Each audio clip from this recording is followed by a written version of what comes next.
lot of this isn't going to make sense to you, and I'm sorry about that. I'm just going to start at the beginning, with the house.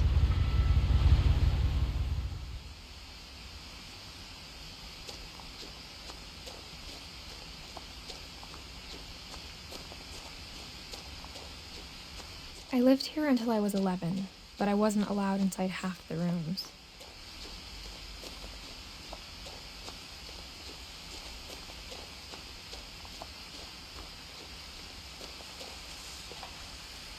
Inside the mailbox were bills from 7 years ago, marked urgent, open immediately.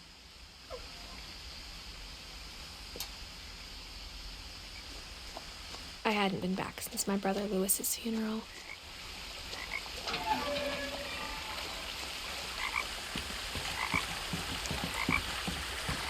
In her will, my mother left me a key, but didn't tell me what it unlocked.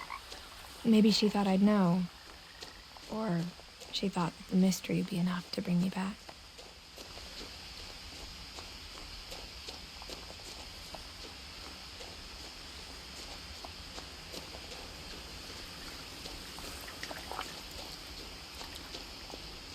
The truth is, even after I inherited the house, I never thought I'd come back to it. But now I had questions about my family that only the house knew the answers to. The woods around the house have always been uncomfortably silent, as if they're about to say something but never do.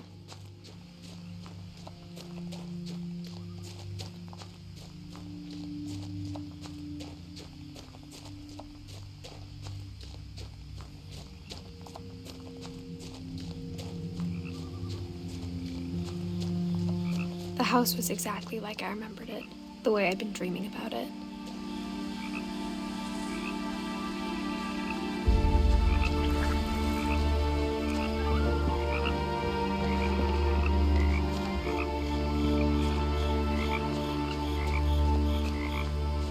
As a child, the house made me uncomfortable in a way I couldn't put into words.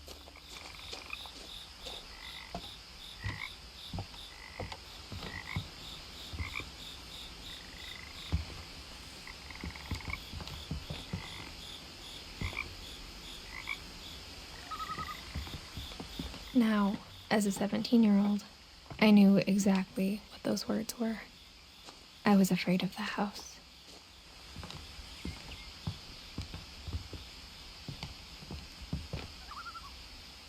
I hoped the key might unlock the front door. It didn't.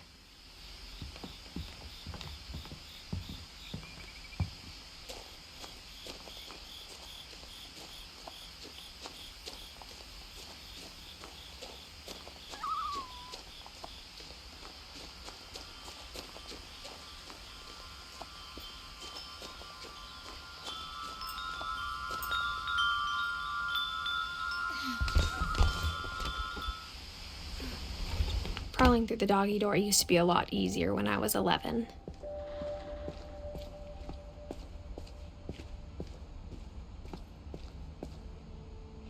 The power had been turned off the night we left.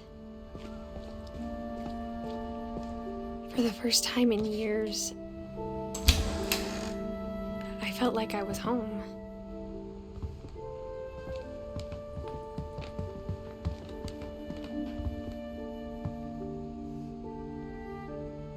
But instead of a family, there were just memories of one. Like how only one restaurant would deliver to our house, so we had Chinese a lot.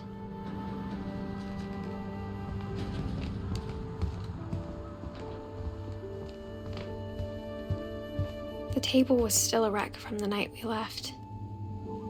It was like a bomb had gone off, killing everyone but sparing the furniture.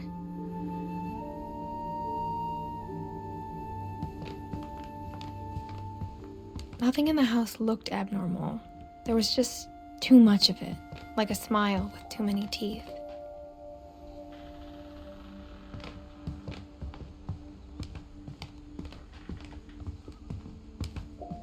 Mom always told me to stay out of the basement, so I wasn't too surprised when the key didn't fit.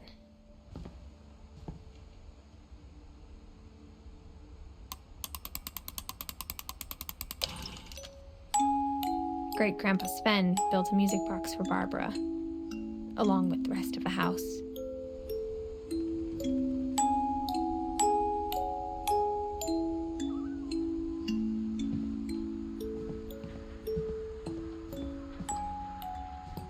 A lot of things got left behind in the whirlwind of that last night.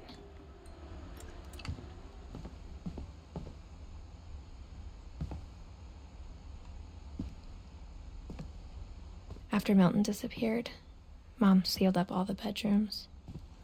Then Edie retaliated and drilled peepholes.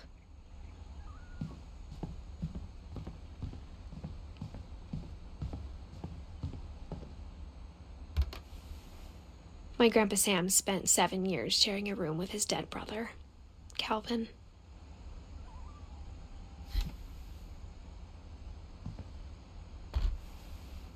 As a kid, I just assumed every house had peepholes and sealed rooms you weren't allowed inside of.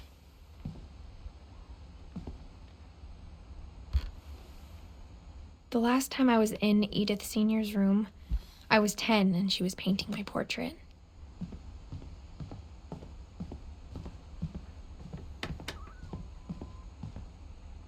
I spent a lot of time playing in Great Uncle Walter's room. Louis told me there were secret passages, but I never believed him.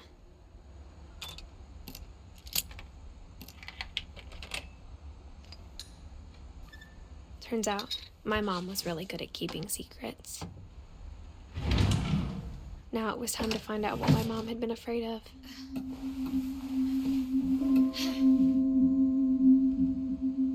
From the paintings on the wall, it was clear my brother Milton had been here before me.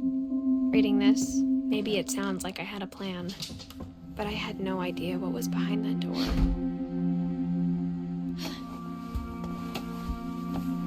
Just like I had no idea where all this was gonna lead. I grew up looking at Molly's room through the peephole. Molly's gerbil had a tiny bedroom with its own even tinier gerbil cage.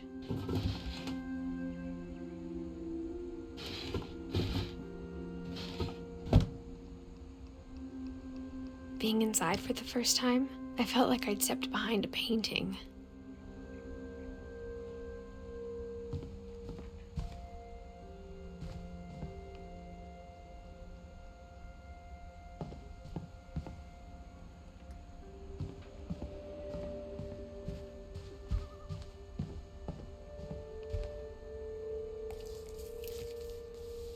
December 13th, 1947.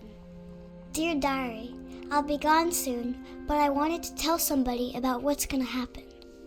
It started when Mom sent me to bed without dinner. I woke up and I was starving, so I looked around for something to eat.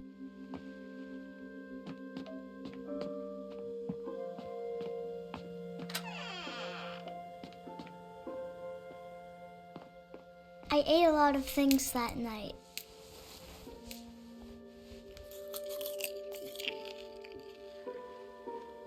I kept eating and eating.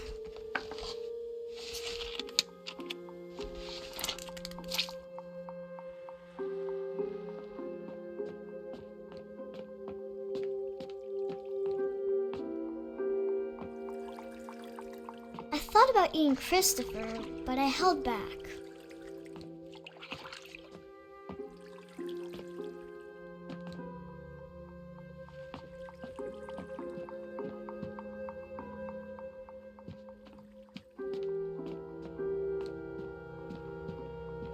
The gerbil food was dry, but I didn't mind it.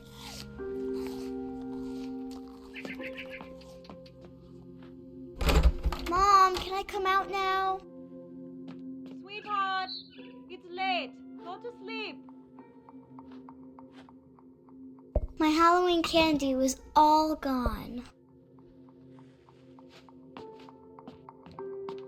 Then I heard chirping outside my window. It was a barn swallow going back to her nest. I reached out for her.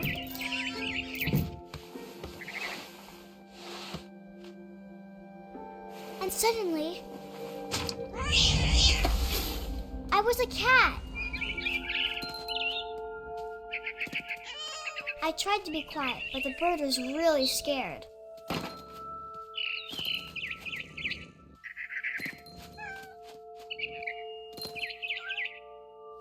Mom and Dad didn't even look at me.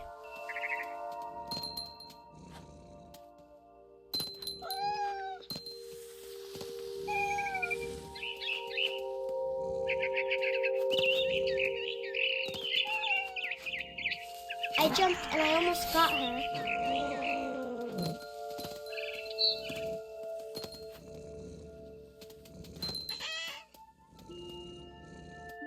I could tell she was getting really tired. Now I was up in the big tree. I promised Dad I wouldn't climb it anymore. All I cared about was eating that mama bird.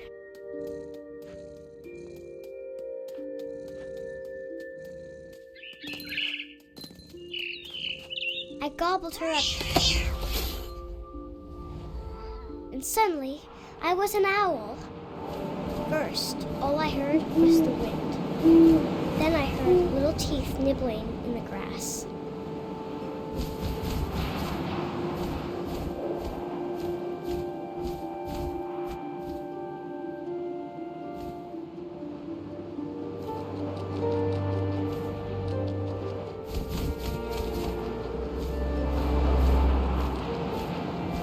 Rabbits.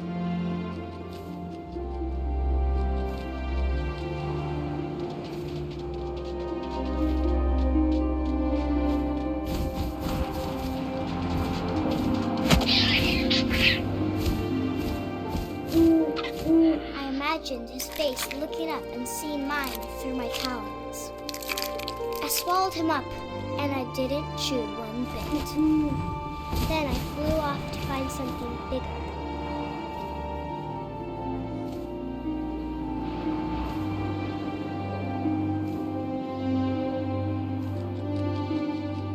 A mama rabbit.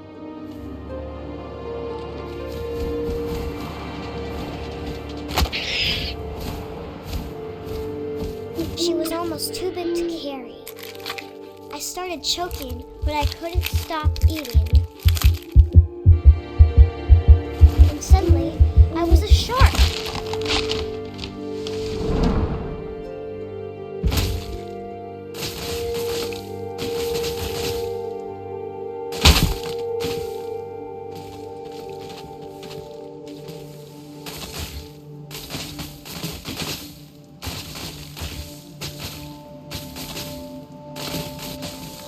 I rolled off a cliff and into the ocean. Now, I was hungrier than ever.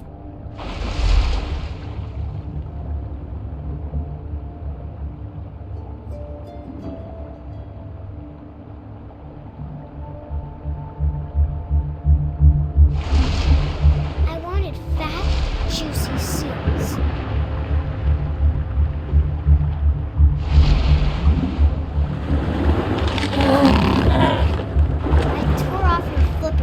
Tasted really good.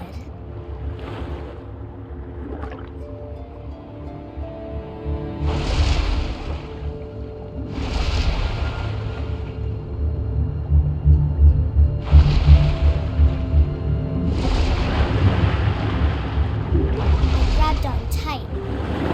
But I was so hungry, I jumped out of the water. When I opened my eyes, everything had changed.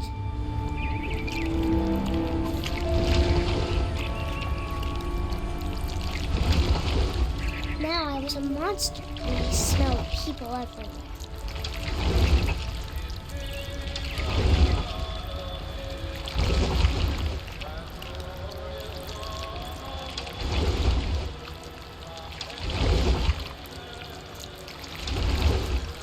I was big, and I moved real quiet.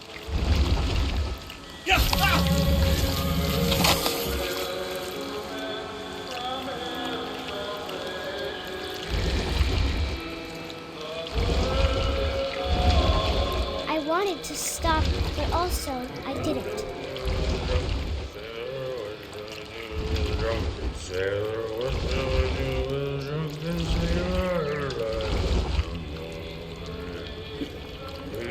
Belly with a rusty razor, his belly with a rusty razor, his belly with a rusty razor.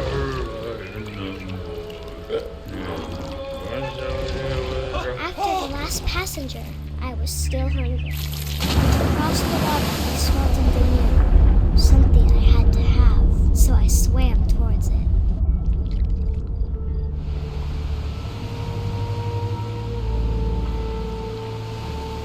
I slithered onto the sand, and the good smell went into an old pipe.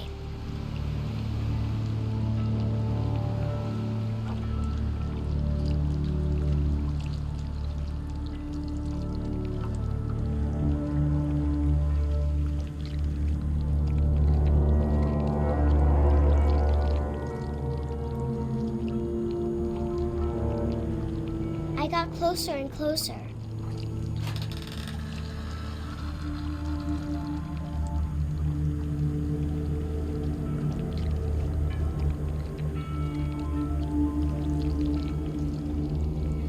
All of my stomach started growling. And suddenly, I was me again. I held my breath for a long time, but I couldn't hear anything. I think it's waiting for me to fall asleep. But it's not going to wait much longer. It needs to feed, and we both know I will be delicious.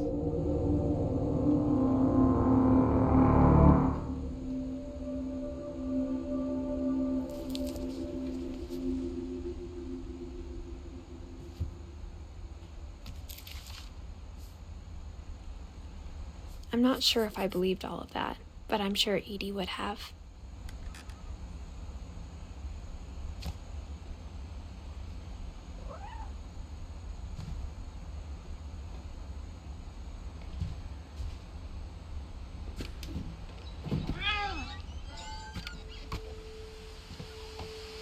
This will be obvious later, but my mom never told me any of these stories.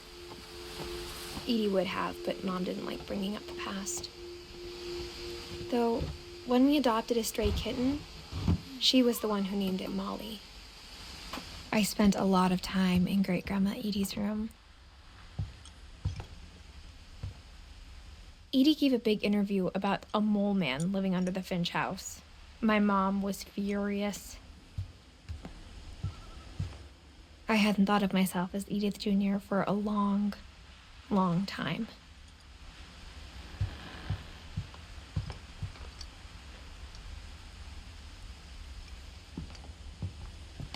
One summer, they evacuated the island, but Edie refused to go.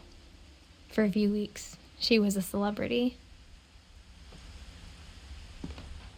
When Edie told people Sven was killed by a dragon, she could also have said he was building a dragon-shaped slide that collapsed. Her room was like a museum. For 500 years, the Finches have been famous throughout Norway for their fortune and misfortune. Odin Finch buries the latest victims of the family curse, his wife Ingeborg and their newborn son, Johan. On January 7th, 1937, he set sail with his family and his house, hoping to leave the curse behind. But 40-foot waves off the coast of Washington send the house and Odin to the bottom of the sea. Odin's daughter Edie, with husband Sven and baby Molly, step ashore on their new home, Orcas Island. Odin Finch is the first to be buried in the new family cemetery. His daughter Edie is already dreaming of a new Finch house.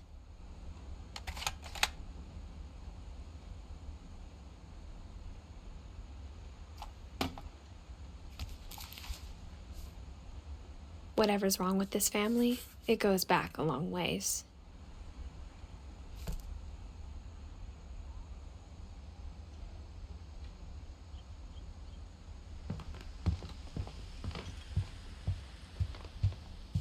Even in her 90s, sometimes Edie seemed a lot younger than my mother.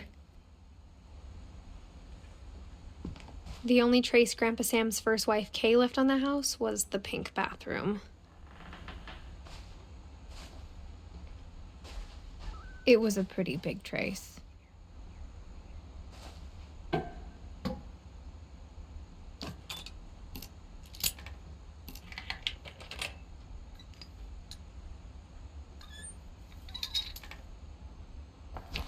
There's a secret in this bathroom. It's in the last place you would look. It isn't in the cupboard. It's hidden in this book.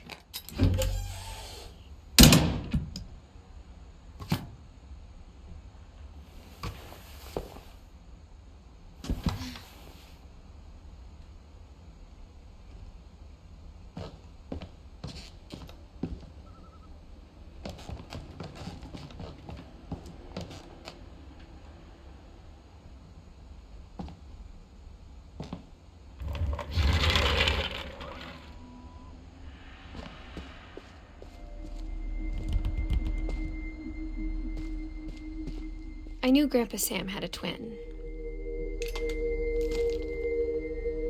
and that he never talked about him.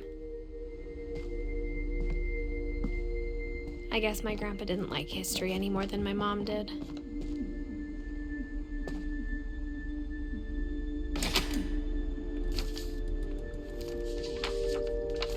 How I Want to Remember My Brother by Sam Finch. The thing I remember is that when he made up his mind, that was it. My brother said he'd die before he ate another mushroom, and he did. At Barbara's funeral, we swore we'd never be afraid again, and he wasn't.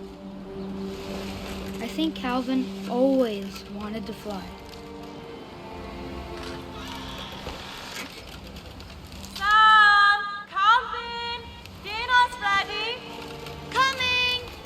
But that day, he finally made up his mind to do it. I told him going around was impossible. Maybe if I hadn't said that.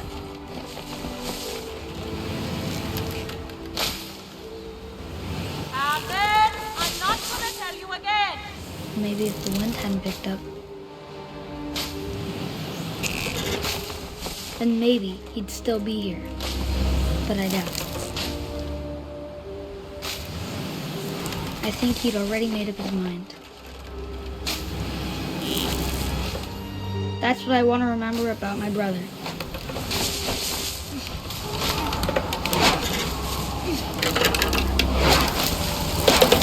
The day he made up his mind to fly. And he did.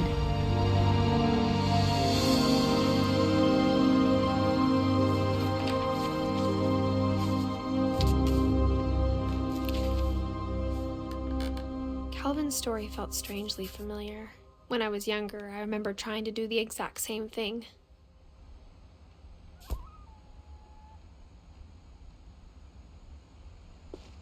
After the funeral, Edie roped off Calvin's half of the room.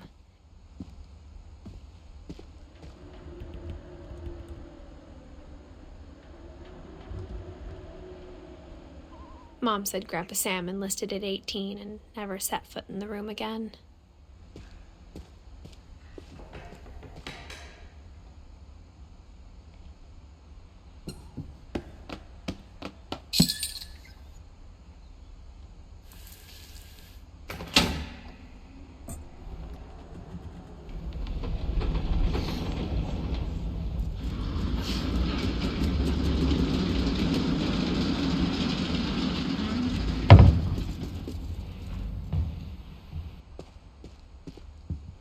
The passages were a pretty tight fit. They'd obviously been built for smaller hands and bellies.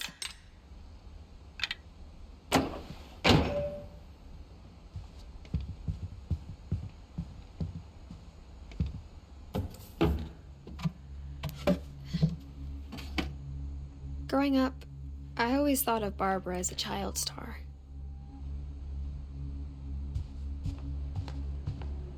I never thought about how hard it must have been for her afterwards.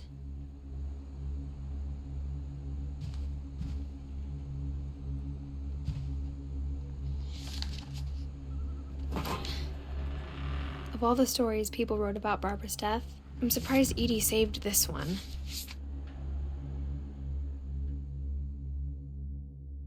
Old Jack here with another ghastly tale inspired by America's most unfortunate family. I'm calling it the surprise ending of Barbara Finch. As a child star, Barbara was famous for her scream.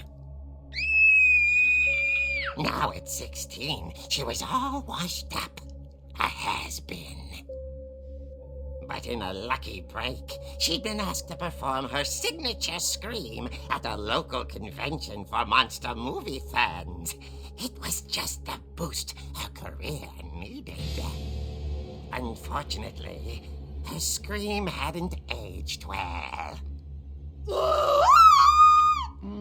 Getting better. I think you just need the right motivation. Her biggest fan and current boyfriend, Rick, was about to demonstrate when... Now that was a great scream. It was Barbara's father, Sven. He'd slipped into a table saw and had to be rushed to the emergency room. So Barbara got stuck babysitting her youngest brother, Walter. Her convention comeback was cancelled. Okay, I'm hearing frustration, but I'm not hearing terror. What if I tried... A gang of hoodlums in Halloween masks have been terrorizing Orcas Island tonight. Police are urging residents to... That came from the basement. You're right! Also, I loved your delivery on that. Why is your basement door locked? Because my dad likes making puzzles and secret passages. There's a key hidden in the music box.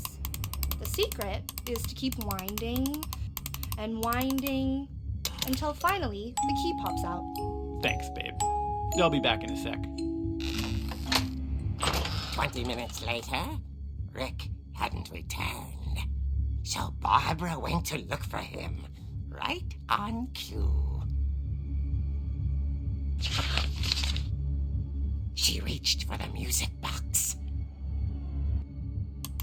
And as she wound the key, she listened for Rick, but the house was silent.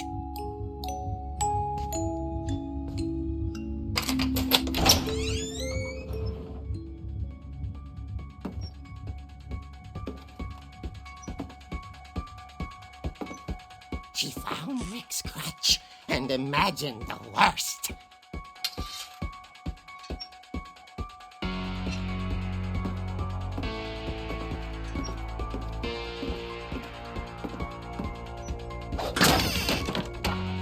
The gang's leader is the infamous Hookman killer, Dr. Carl Hamill, who impaled and then ate his family 10 years ago tonight.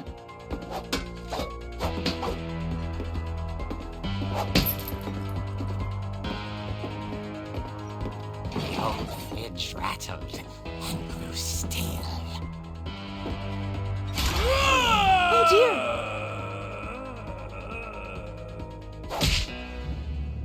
Oh! Rick? Barb, relax. I was just trying to scare you to help you find your scream. Well, I'm not scared, Rick. I'm furious.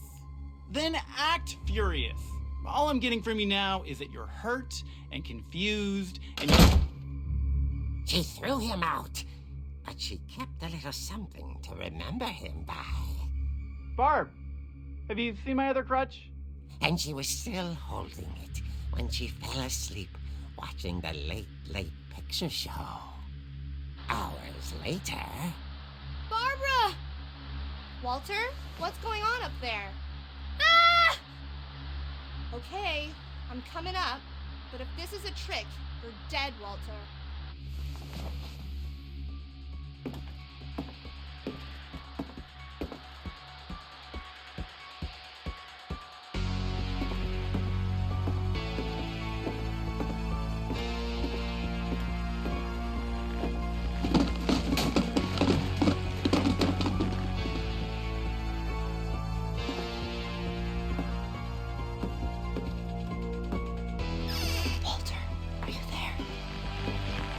Walter had vanished, but his bedside radio was still on. Orcas Island police describe the man as 6 feet tall, with a steel hook for a hand. Residents are urged to lock all doors and windows and notify the police of any suspicious activity. Barbara turned, saw the hook man, and... was quite smashing.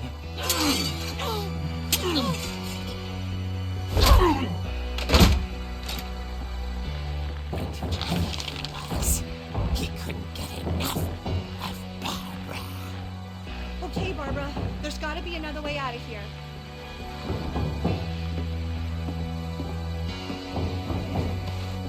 That night, she played her part beautifully.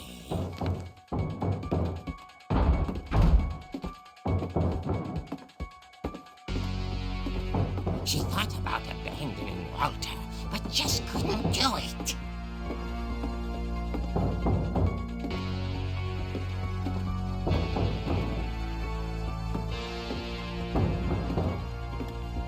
Molly's door hadn't been opened in years.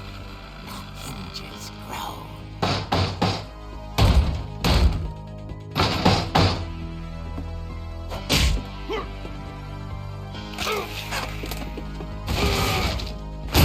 He wasn't moving, but she sensed the story might not be over yet.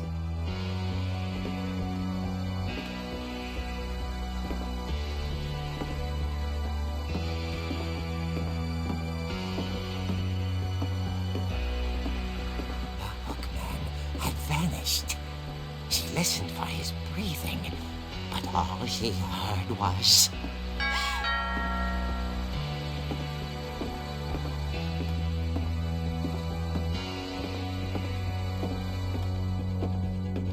At the door, she heard whispering.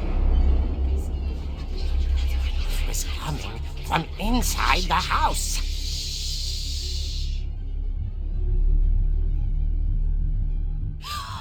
Oh dear. The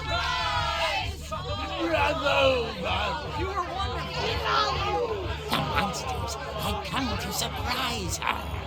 For Barbara, it was a dream come true. Then she saw what kind of monsters they were, and she realized what was about to happen. She was going to be famous. And with her final breath, Barbara Finch gave the performance of her life.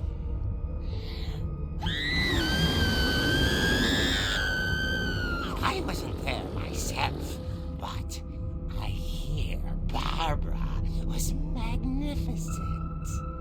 Poor girl. She had a taste for stardom. But unfortunately, so did her fans. Of course, the police blamed it all on poor Rick, who disappeared the same night. And little Walter? Hiding under his bed the whole time. He took it all pretty hard, but that's another story. As for Barbara, tucked inside the music box is all they ever found of her. Her ear.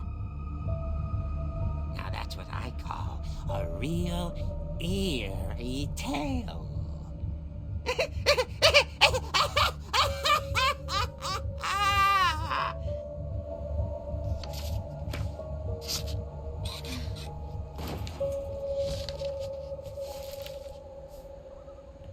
Edie told me all Barbara wanted was to be remembered, as absurd as that comic was.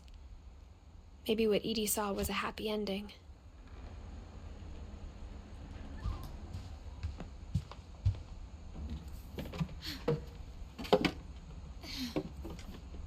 I guess now I know why Mom didn't like me playing with the music box.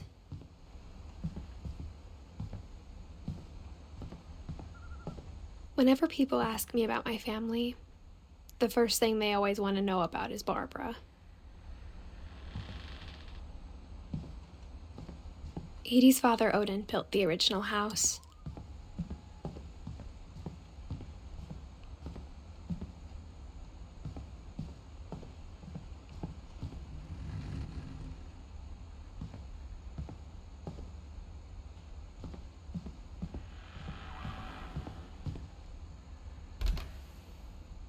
Molly always seemed like a girl I could imagine being friends with. if she hadn't died in funny. 1947. All those times I played with the music box and never found the basement key.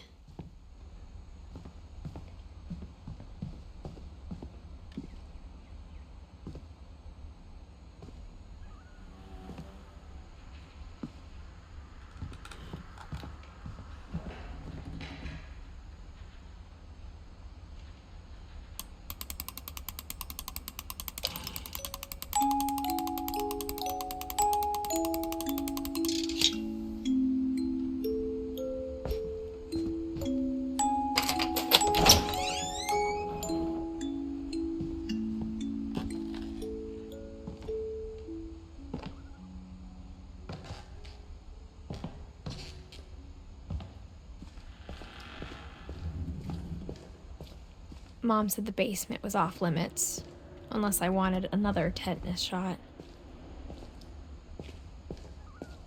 I saw Edie sneak down to the basement once, carrying packages. I thought maybe she was hiding presents.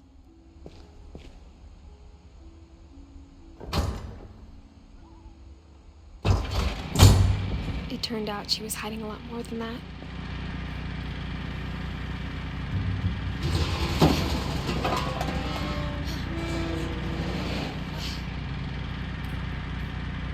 I remember asking Mom once about where Walter had gone. She said after Barbara died, he got as far away as he could. If there's a pattern in all these stories, I think it's that none of us has gotten very far.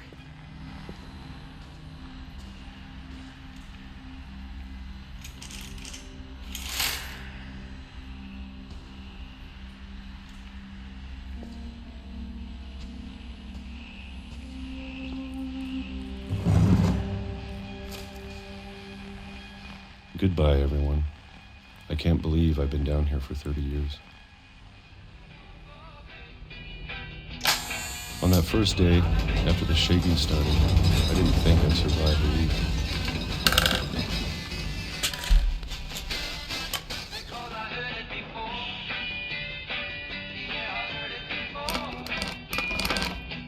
But after a few days, I settled into a routine. That's what kept me sane. Having a schedule, living for today.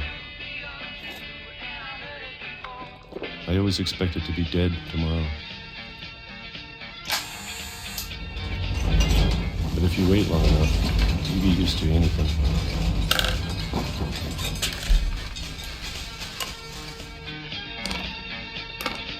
Even a monster on the other side of the door starts to feel normal. Almost friendly.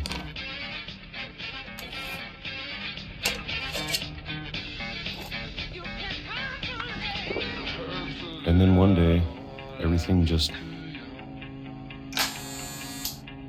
stopped. Whatever that thing was, it was gone. Maybe it got tired of waiting. Or maybe I just got tired of being afraid.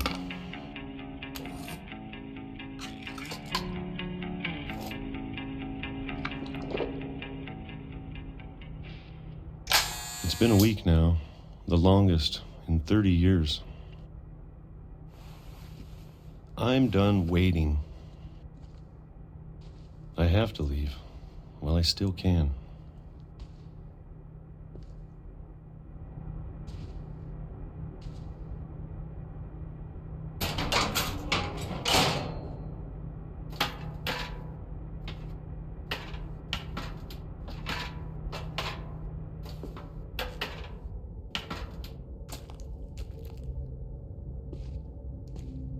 I know it's out there somewhere. Whatever killed Barbara and Molly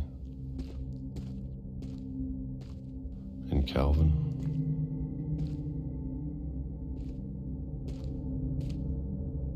Maybe this is all a mistake. But I need to stop living the same day, even if it kills me.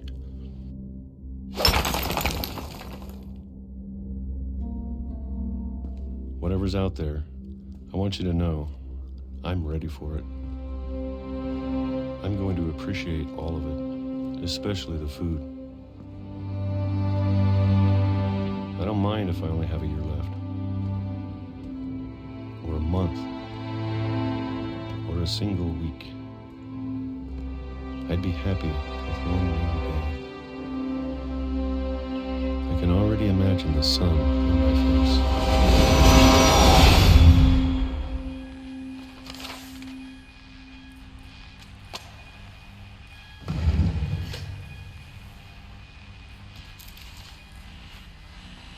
Walter died when I was 6. I can't believe my mom never told me he was down here.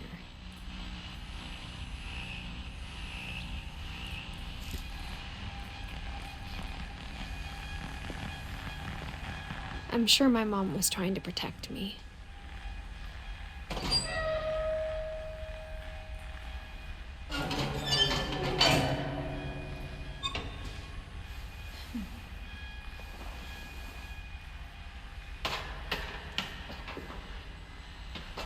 Maybe she was afraid I'd end up like Walter. But if she never told me about an uncle under the house, I can only imagine what else she was hiding. I don't want to make the same mistakes she made, trying to bury something that's still alive. Now that there's only one of us left, or maybe 2, I thought it was time I heard the stories for myself and found out what happened to everyone else. But now I'm worried the stories themselves might be the problem.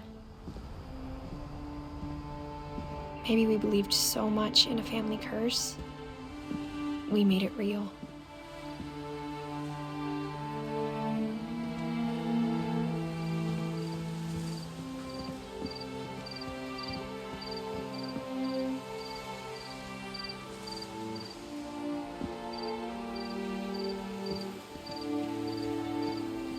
I don't know if I should even be writing this.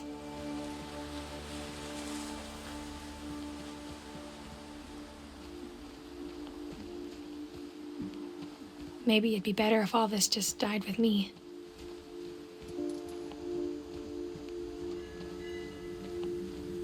But I thought you should know about your family.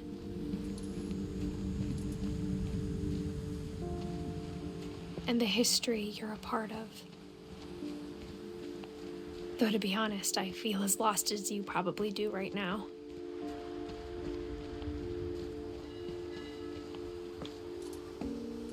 I think the people in these stories believed them, for what that's worth.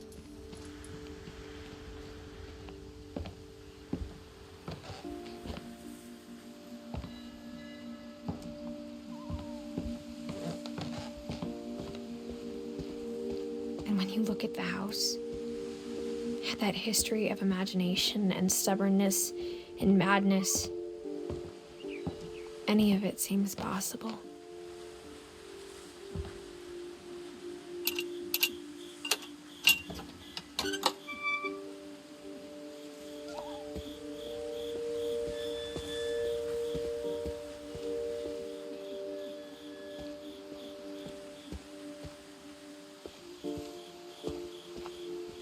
I think we've been surrounded by death for so long, we've just gotten used to it.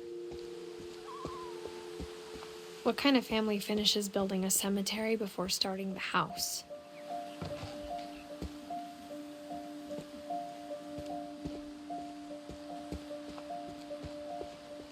It's embarrassing for me to admit this, but the pet cemetery made me more uncomfortable than the human one. 3 of the gerbils were mine, and 2 had been my fault.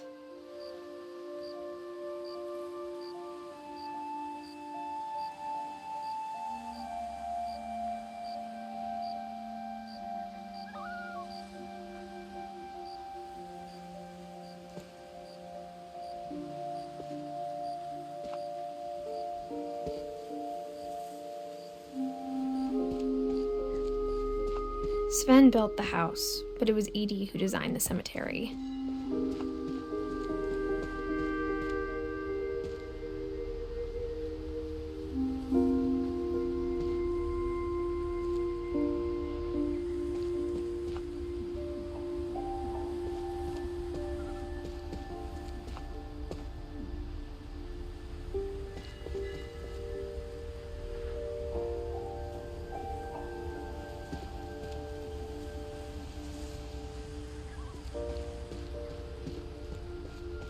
I'm sure Odin's monument had been Edie's idea. My mom was always trying to move on, but for Edie, the past never went away.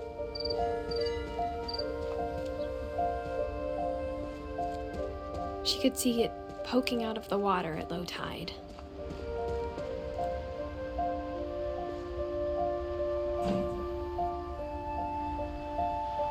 Edie said she dreamed about the old house every night.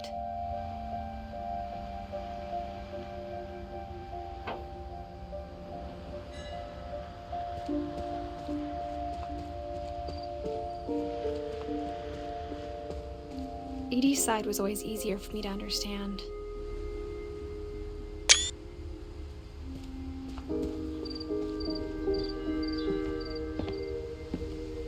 But the older I get, the more I can see where my mom was coming from. Her dad had been pretty strict, but it wasn't enough to save her brothers. She was just trying to do better.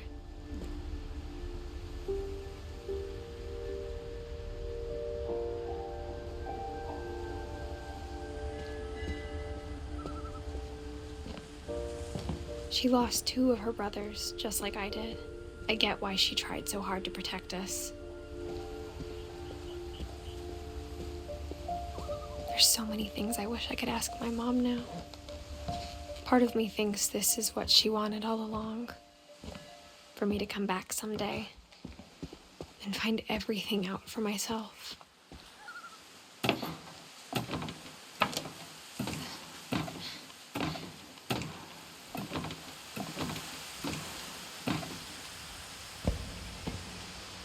But looking back on it now, if she told me there was going to be so much climbing, I never would have come when I was 22 weeks pregnant.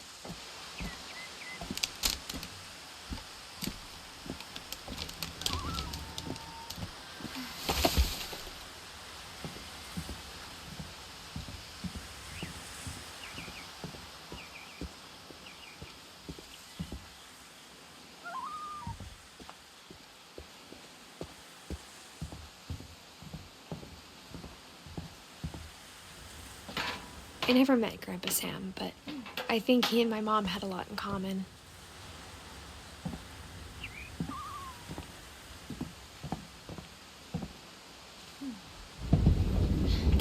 They were both pretty intense.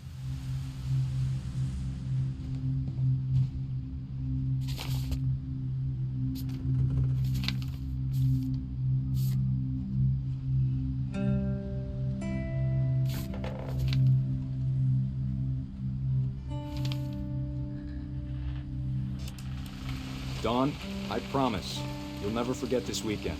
Yes, sir. These memories are gonna last a lifetime. Mm-hmm.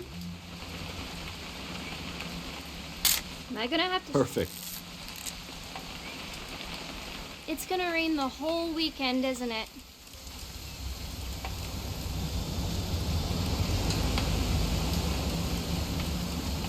I will never forget this weekend, Dad. That's the spirit. Okay, got it. I'm gonna take some pictures, okay? Just be careful. That camera's older than you are.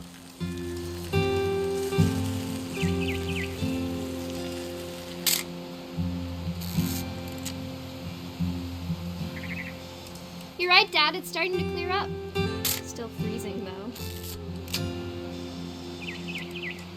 Definitely should not have drunk all that coffee.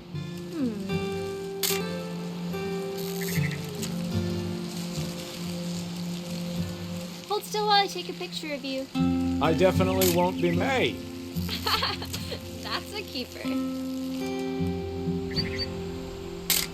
I'm just saying, I'm not always gonna be here, Dawn. You'll need to remember this stuff. if you want to survive. I'll be fine, Dad. You know who else thought he was going to be fine? Some guy who died. Don, I'm being serious. I know, Dad. You're always serious. Doesn't being out here make you want to chill out? Well, to tell you the truth, I haven't been out here in 20 years.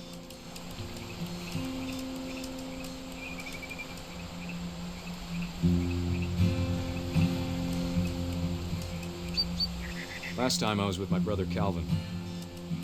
Man, that was a great trip.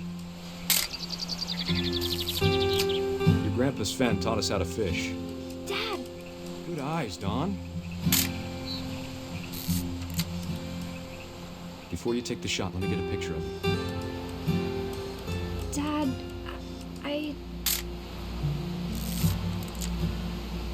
Let me get behind you. Do I have to do this? Don, you don't have to do anything. But if you want to survive, you'll need to be strong. Great shot, Don!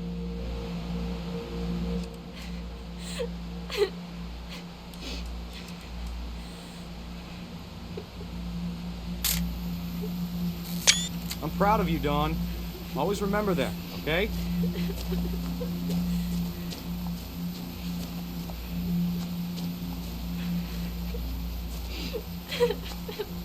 Dad, it's twitching. I think That's it's totally normal, Don. Just focus on the camera. Try not to think about... Dad!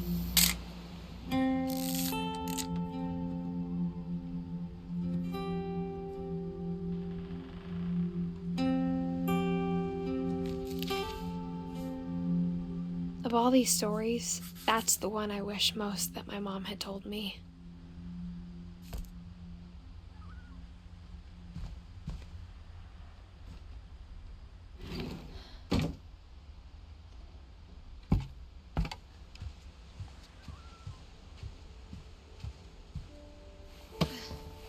After Sam died, my mom and Edie got really close. They'd both lost a lot.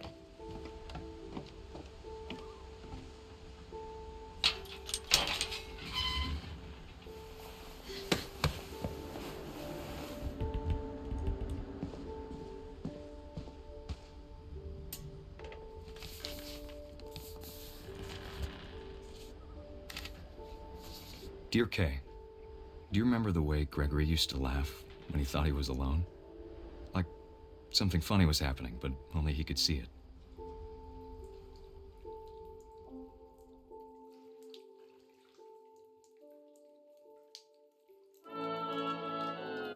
I think he saw things the rest of us don't.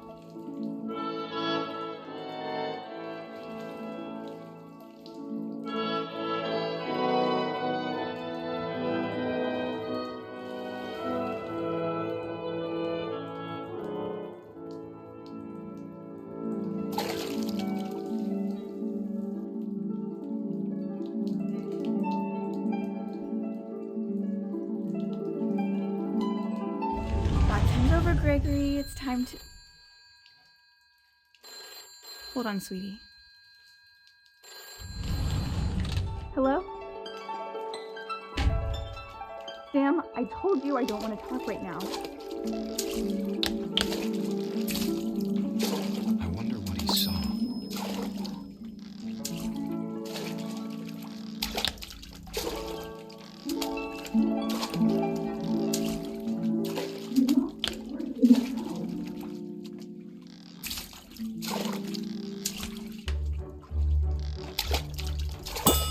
So much of Calvin. Lost in his imagination.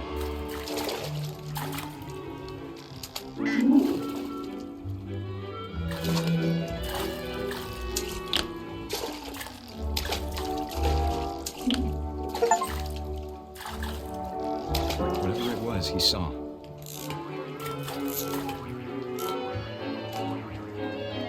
It sure made him happy.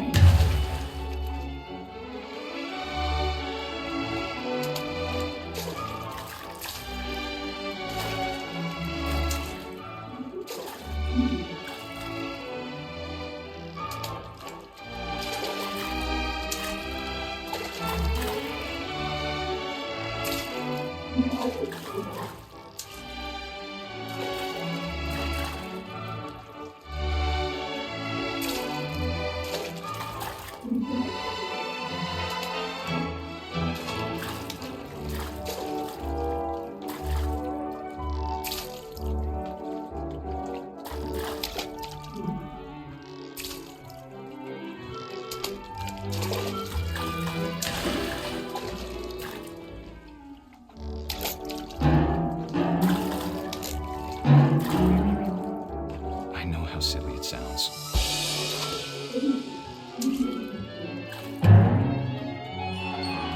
worried about a baby being too happy. But I could feel him slipping away. Sorry about that, Gregory. I know you did everything you could. Maybe if I hadn't called that night. Damn it. Hold on, I don't want Gregory to hear. I wish he could have told us about the world he saw.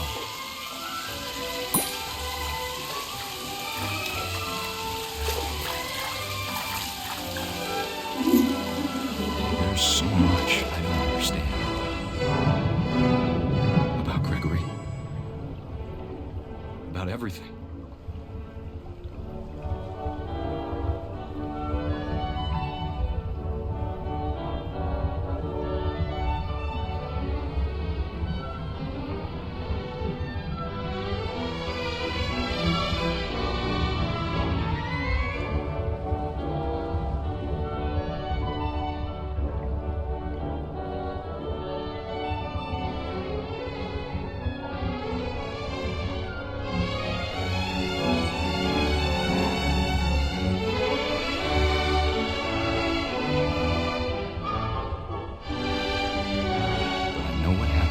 Wasn't your fault.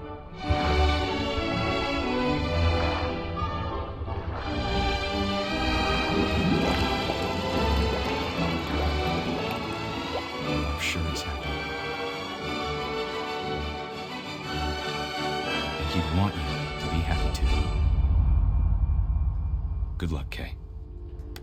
Love, Sam.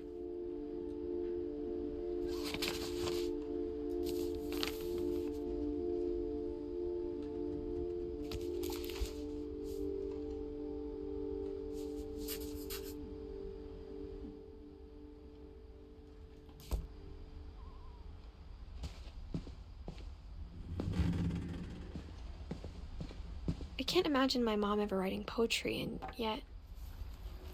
A poem for Gus, who always said the wedding was a bad idea. Our father never hit us kids, at least not very hard, before the day my brother said with teenage disregard that he'd be dead before he'd see a wedding in our yard.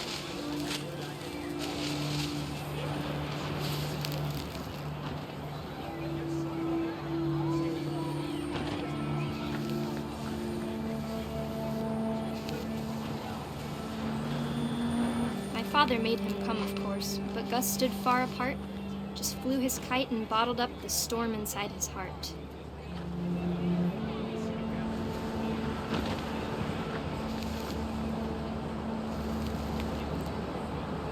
I tried to talk him out of it, but though he'd never met her, "We don't need a stepmom," were the words that I now pronounce you husband and wife. You may kiss the bride.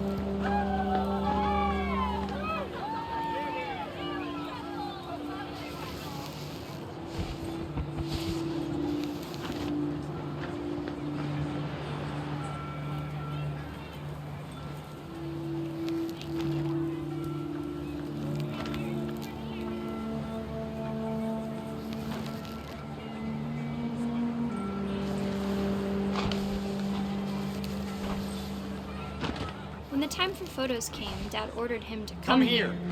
But Gus declined and as a sign held up his middle finger.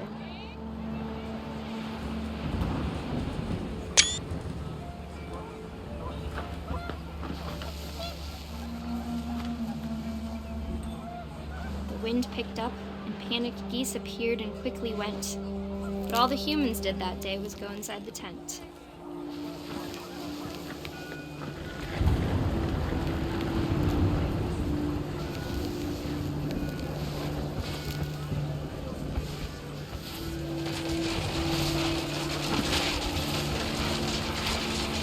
Rain came down in buckets then, but no one seemed afraid that nature might destroy the tent our dad had crudely made.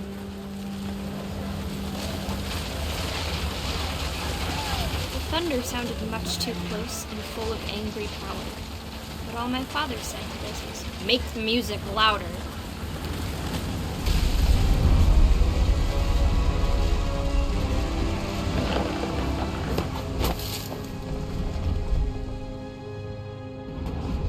wish that I could truly say I thought about you on that day. Out there on the beach alone, just you, the wind, the sea, and foam. But I didn't, until we found you.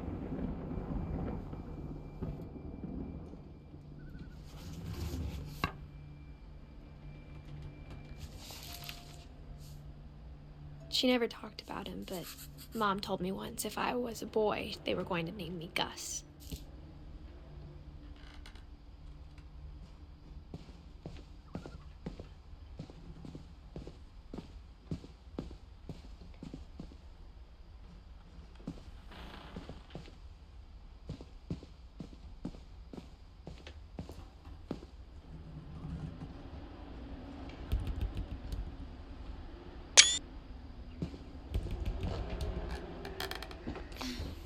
My mom moved up to the loft after her brothers died.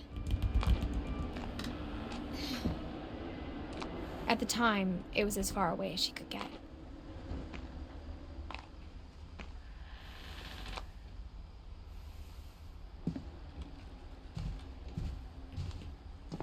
She spent a summer building houses in Calcutta, where she met my dad, Sanjay.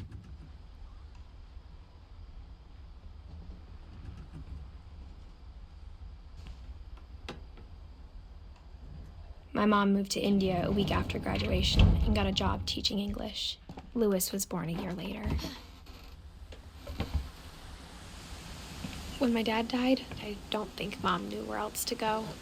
I'm sure Edie was happy to have her back. The house had to get a little bigger, but Edie was used to that. And for a while, things were good. Almost normal. But it didn't last.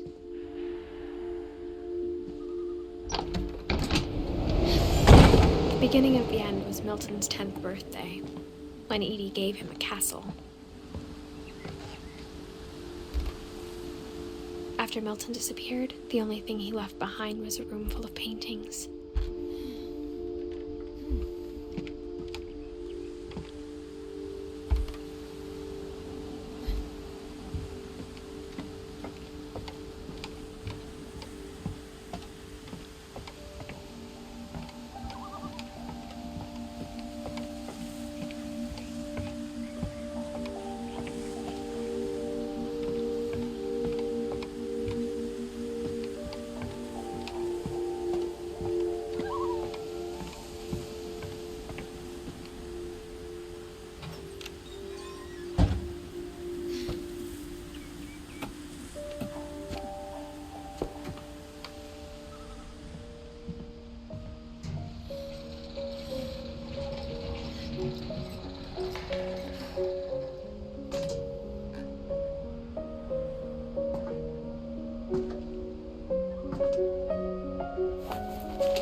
Milton Finch in The Magic Paintbrush.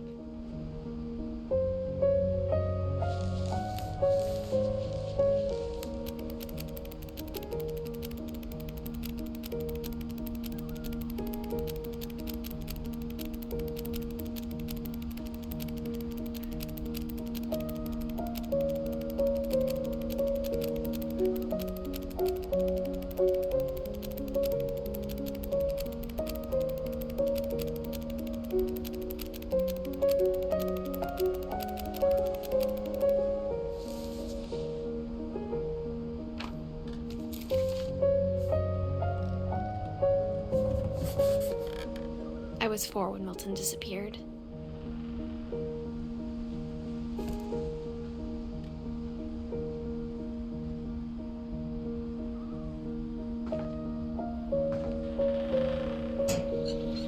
Mom spent months searching for my brother. Then she sealed the doors.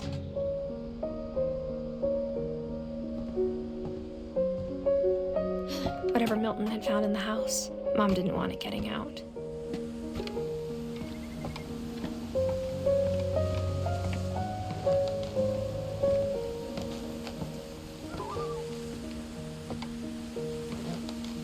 Mom definitely blamed Edie, but I think Louis blamed himself. After he graduated, he just spent more and more time in his room, until Mom got him a job at the cannery. Everyone always told me to stay out of Lewis's room, except Lewis.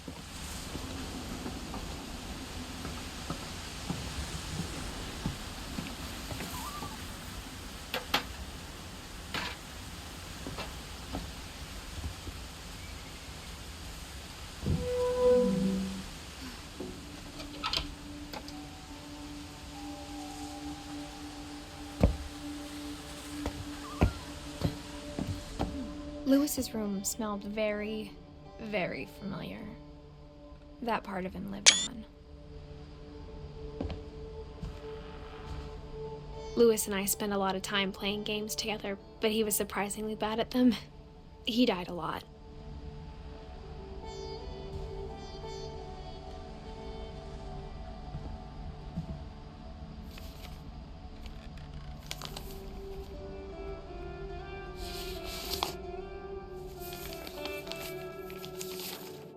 Dear Mrs. Finch, as Lewis's psychiatrist, I can understand your desire for an explanation. As I see it, the trouble began in January, shortly after we convinced your son to seek treatment for substance abuse. Newly sober, I believe Lewis first noticed the monotony of his daily life.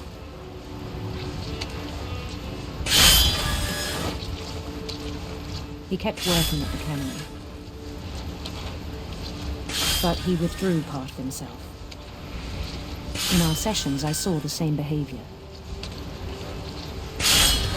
His mind began to wander. I asked him to describe it. He said he started small, imagining a labyrinth. He'd feel his way about.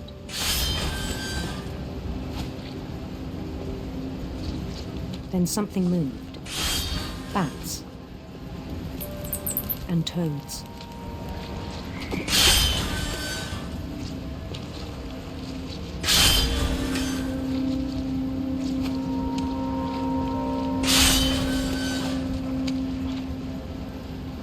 And things that had not names.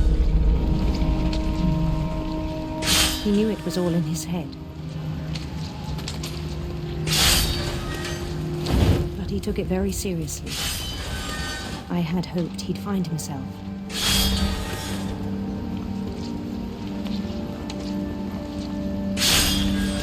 But he found something more.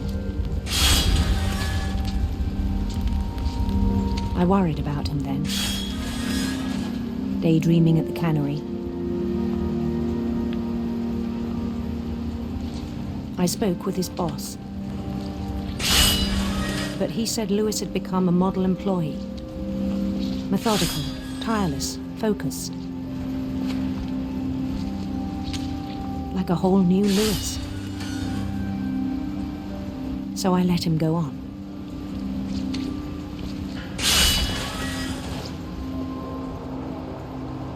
I even encouraged him. It seemed very promising at first. He told me he'd made a new friend.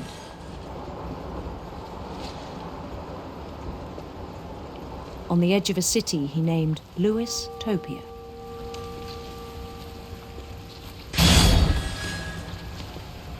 He built the city up slowly, brick by brick.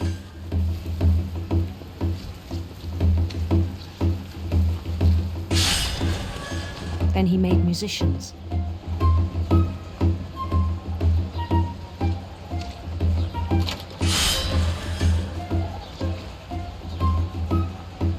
And songs for them to play. He talked about starting a band. And he was always humming something. Every day his imagination grew stronger.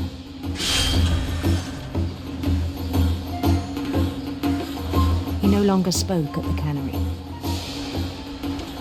but his chopping was as reliable as ever. Then one day it struck him that all the cheering crowds, even the stones under his feet, were all in his imagination. so he could do whatever he wished.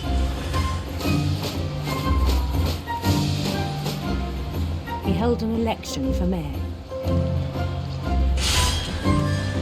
And he won. They begged him to stay, but his mind was already wandering. It became a game for him.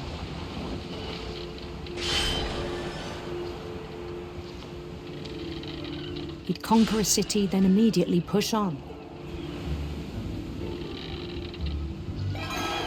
New Louisville.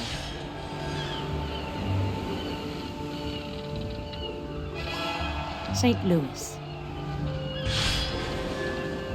He started drifting away from our reality.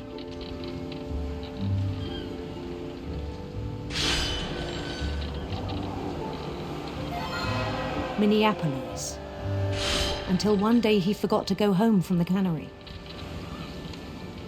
Even as his mother pleaded with him, part of Louis kept sailing on.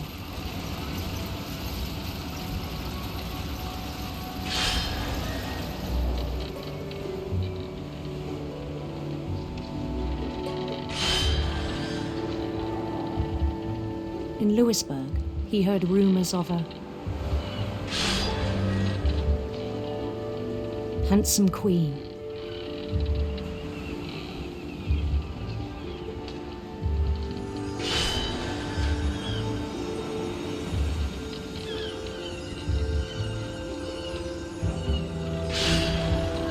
The queen was on her own quest for sinister serpents.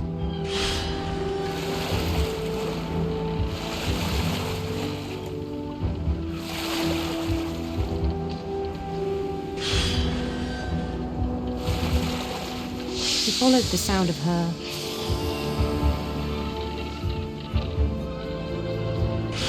silver harp.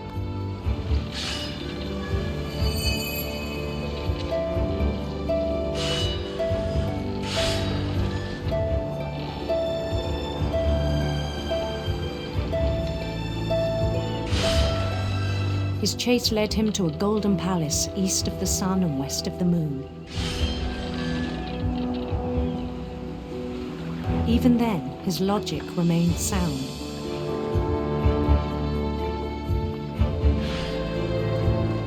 He knew the world was all in his imagination.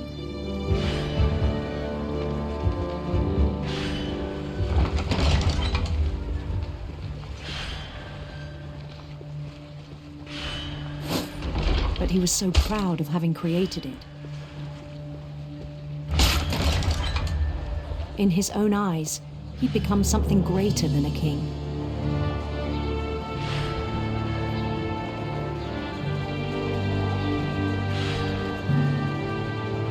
For someone who'd never known success in the real world, I think it was overwhelming. And then it struck him that the real Louis was not the one chopping salmon, but the one climbing the steps of a golden palace.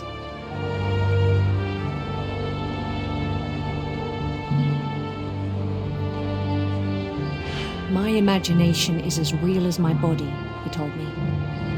It was hard to argue with him.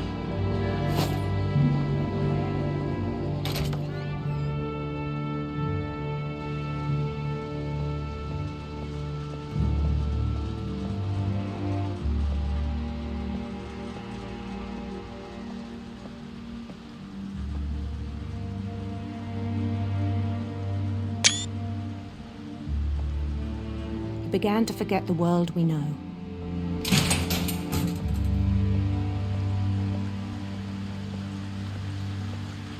I think it pained him to remember Louis, the cannery worker.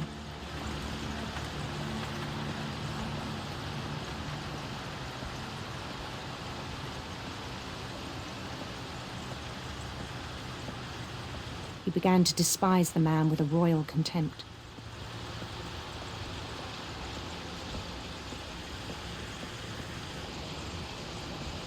I still thought I could save him. Even after he said he was being crowned king over all the lands of wonder.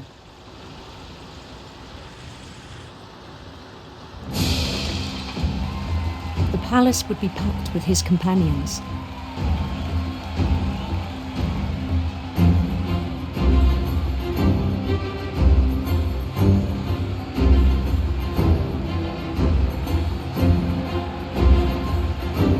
Including the wise Calico who'd insisted on inviting him.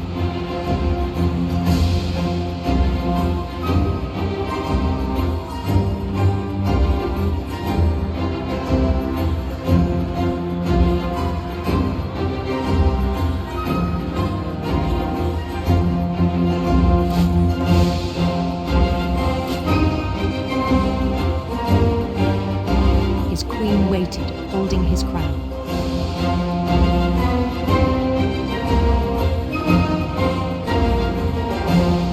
There was only one thing left to do.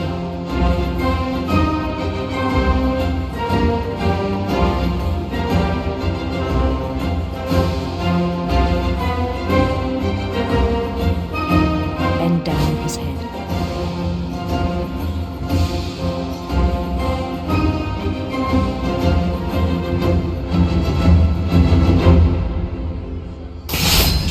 And the rest I think you know. Mrs. Finch, your son was a kind man who will be missed by all of us who knew him.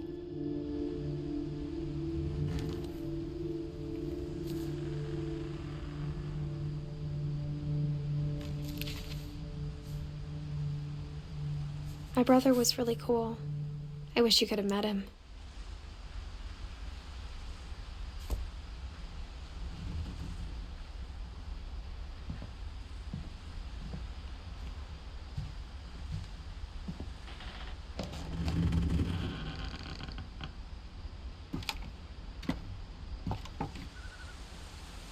On the way back from Lewis's funeral, my mom told me to start packing.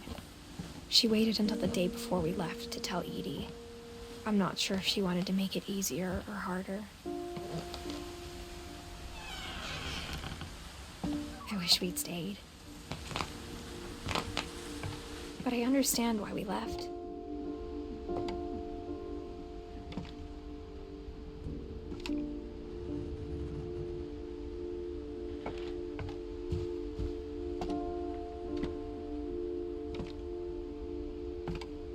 What happened that night had been coming for a long time. Maybe it should have come sooner.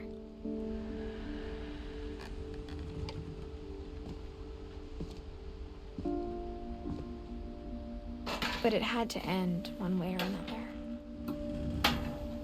All that's left now is to tell you about that last night.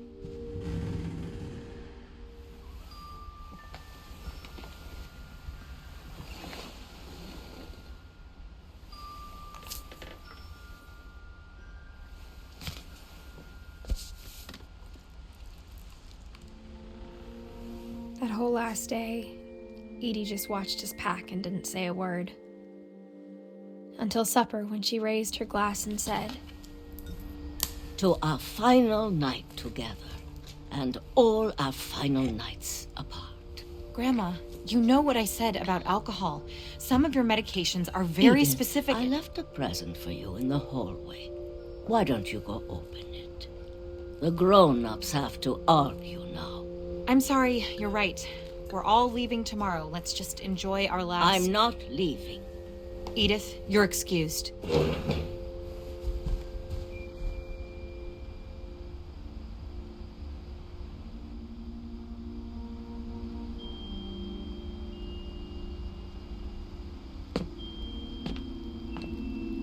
The power had been shut off that morning, but Edie always had plenty of candles. When my mom sealed the library, I don't think she knew about the other entrance, or that Edie had a key to it.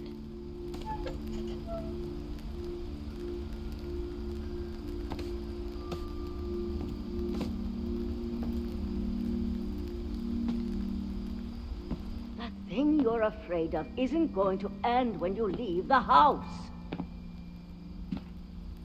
Edith has a right to know these stories. My children are dead because of your stories.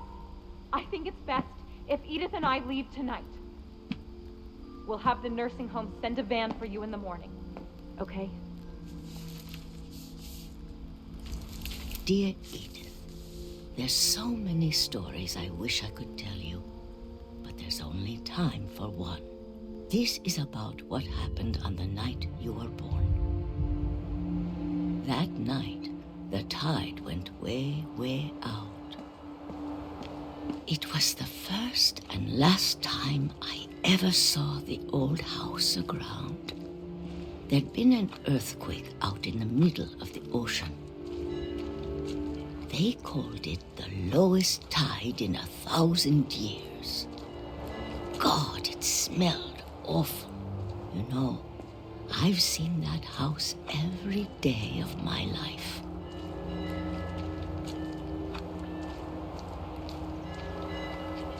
But I never thought I'd go back to it.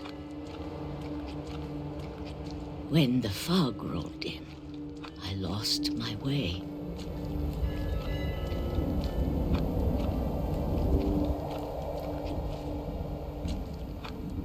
I got turned around.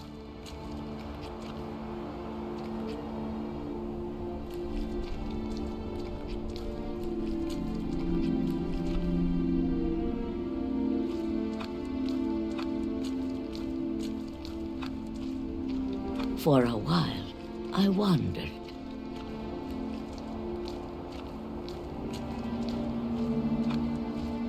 I started seeing things.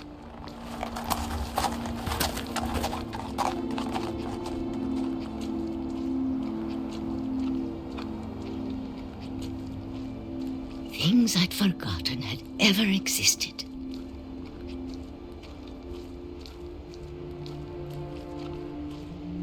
But when I saw them, they felt like old friends. That night, a lot of things came back to me. Or maybe I came back to them.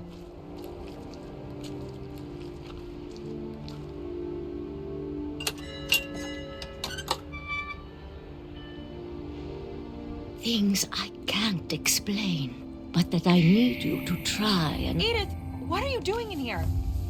It's mine. Edith! Mom, you're gonna rip it! Let go! I kicked and screamed, but Mom dragged me to the car.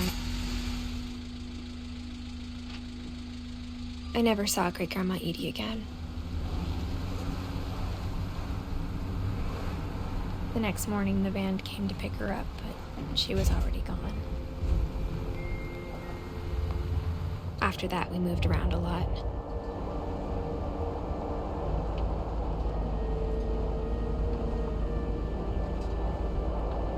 We both tried to make the best of it.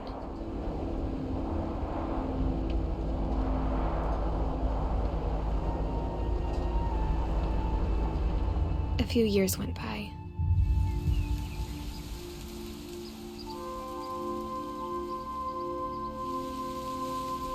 My mom didn't like to talk about it, but she started getting sick a lot. The rest happened pretty quickly.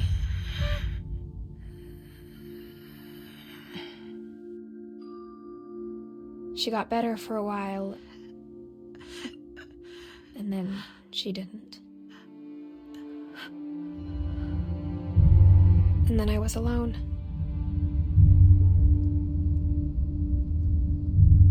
The last Finch left alive.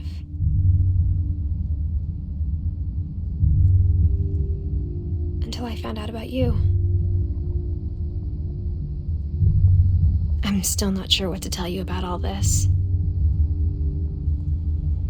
If we lived forever, maybe we'd have time to understand things. But as it is, I think the best we can do is try to open our eyes. And appreciate how strange and brief all of this is. This journal was supposed to be for you. But now I hope you'll never see it. I just want to meet you and tell you all these stories myself. But I guess if you're reading this now, things didn't work out that way.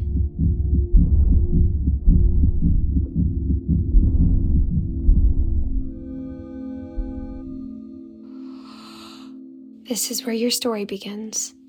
I'm sorry I won't be there to see it. It's a lot to ask, but I don't want you to be sad that I'm gone. I want you to be amazed that any of us ever had a chance to be here at all. Good luck.